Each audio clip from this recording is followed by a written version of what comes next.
Hello everyone, welcome to our YouTube channel. In this video, we are going to discuss the spherical mirror. So students, now we discuss the next part of the chapter, that is spherical mirrors. Okay, so what is spherical mirrors? मतलब spherical mirrors एक दो plane mirror होते हैं और दूसरा आपका spherical mirror होता है. प्लेन मिरर जो आप रेगुलर यूज करते हो, spherical mirror जो बेसिकली कार्स वगैरह में यूज होती है ना, वो मिरर spherical होती है. आप लैब में जब जाके देखोगे तो इनको पहचानने का एक तरीका होता है. मतलब देख के आपको उतना क्लैरिटी नहीं आएगी. मतलब अब जैसे अब आप इसी इमेज को देखो, ये जो मैंने इमेज आपको बना रखी है, अब आपको कैसे पता कि ये स्फेरिकल है? कोई पैमाना है? क्योंकि ये थोड़ा ऐसा हमने डिजाइन में कर दिया, इसलिए हम स्फेरिकल मिरर को भी जैसा थोड़ा कट कर सकते हैं, नहीं. लेकिन जब आप उस सरफेस को, जब इस मिरर के जब सरफेस पे जब अपने हाथ को आप मूव कराओगे ना, you feel your hand does not go straightly. मतलब आपका हाथ एकदम स्ट्रेट लाइन में नहीं मूव करेगा, वो ऐसा मूव करेगा थोड़ा उसका कर्वेचर उसको मिल जाए. मतलब वो कुछ कर्व के अकॉर्डिंगली मूव करेगा. मतलब जैसे मैं आपको दिखाऊं, let me draw it for you. जैसे जब आप यूं, ये थोड़ा ऐसा मुड़ा हुआ होगा, ठीक है. अब ये अंदर से थोड़ा मुड़ा हो सकता है, ये इसका अपर्चर हो सकता है, मतलब ये इसका रिफ्लेक्टिंग पार्ट हो सकता है, ये अंदर पॉलिश्ड है और ये इसका बाहर रिफ्लेक्टिंग पार्ट है. जब आप इस पे हाथ मूव करोगे ना, तो आपका हाथ जब भी आएगा वो थोड़ा ऐसा खुद कर्व के अकॉर्डिंगली मूव करेगा, ठीक है. तो this movement of your hand represents that this mirror is a spherical mirror. Okay, so definition के तौर पे आप इसको याद कर सकते हो. Those mirror whose reflecting surfaces are spherical. ऐसे मिरर्स जिनकी रिफ्लेक्टिंग सरफेस क्या हो, थोड़ी स्फेरिकल हो, थोड़ी कर्वी हो, ठीक है. और ये मिरर कहाँ कहाँ यूज कर सकते हो आप? कार में यूज करते हो, स्कूटर में यूज करते हो. वो प्लेन मिरर नहीं होता, वो थोड़ा बहुत कर्वेचर में है, थोड़ा बहुत उनके अंदर कर्वेचर इन्वॉल्व होता है, ठीक है. ये स्फेरिकल मिरर को आप बनाते कैसे हो? जैसे प्लेन मिरर तो आप एक ग्लास के टुकड़े को लिए, वन साइड पॉलिश कर दिए, that is your plane mirror. Okay, आप अब ग्लास के सरफेस को आप कर्व कैसे करोगे? आप जानते हो ग्लास लेड नॉन मेटल होता है, और जब भी आप उसको, मतलब नॉन मेटल है तो ऑब्वियस बात है उसके पास मेटल की प्रॉपर्टी होगी नहीं. Like you can mould it at any shape.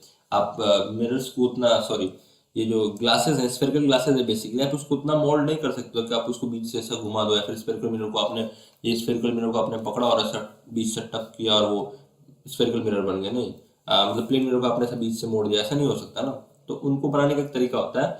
एक स्फेयर की ग्लासेस ली जाती हैं. स्फेयर की ग्लासेस हम लेड को मोल्ड करके या फिर एनी हाउस को बनाते हैं, और उन ग्लासेस को ड्रॉ इट फॉर यू.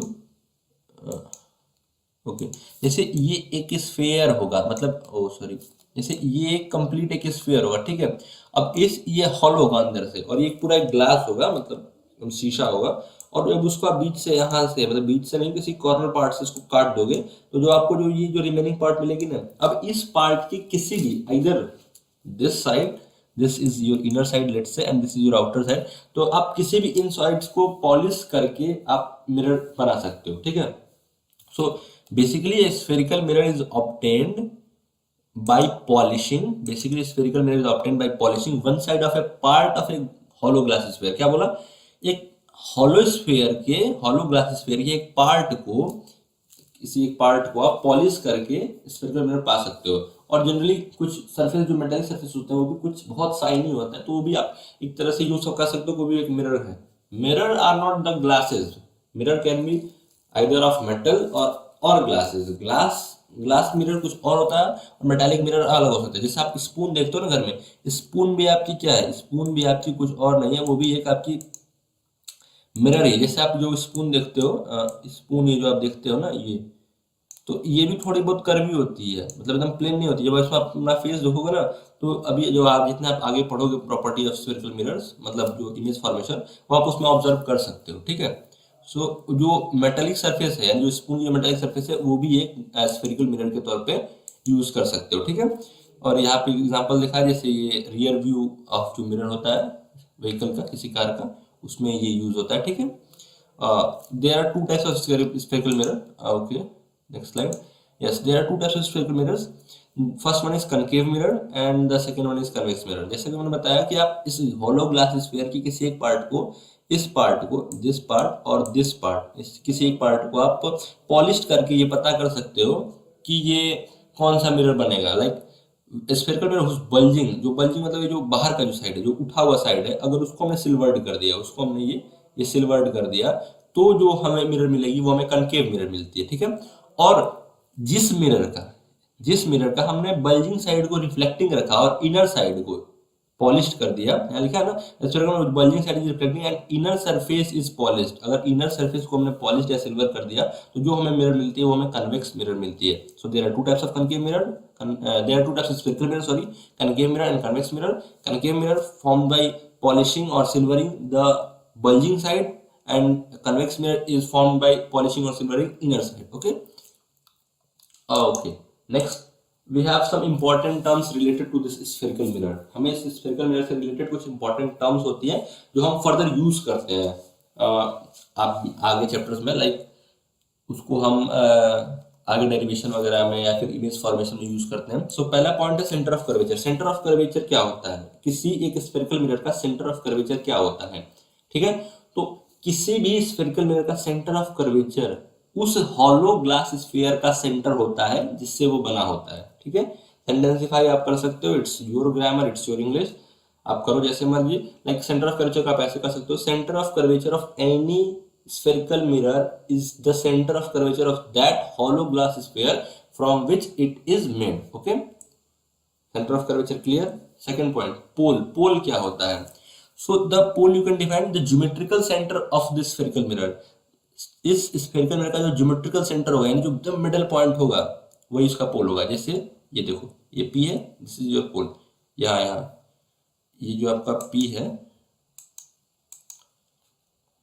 ये जो आपका P पार्ट है, this is your geometrical centre, मतलब यहाँ से ये और ये दोनों पार्ट इक्वल होंगे इस स्फेरिकल मिरर का, ठीक है। सो पोल होगा डिफाइंड आपका। उसी तरह रेडियस ऑफ कर्वेचर, जैसे सेंटर ऑफ कर्वेचर आपने डिफाइन किया, उसी तरह रेडियस ऑफ कर्वेचर डिफाइन कर सकते हो कि radius of curvature spherical mirror का उसी ग्लास हॉलो ग्लास स्फीयर का रेडियस ऑफ कर्वेचर होगा जिससे वो बना हुआ है।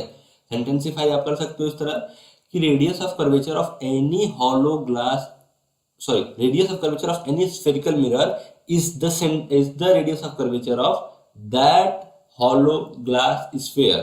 Radius of curvature of any spherical mirror is the radius of that hollow glass sphere from which it is made. Okay, radius of curvature, centre of curvature काफी मिलते जुलते हैं, बस उसमें यही करना है कि centre of curvature is the centre of that hollow glass sphere from which it was made, and radius of curvature of spherical mirror is that radius of curvature of hollow glass sphere from it is made. बस यही करना है, ये दो का linkage है।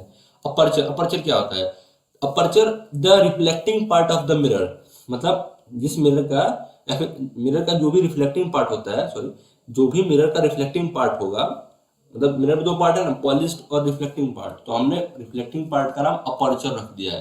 Aperture यानी उसी साइड से रिफ्लेक्शन होगा, ठीक है।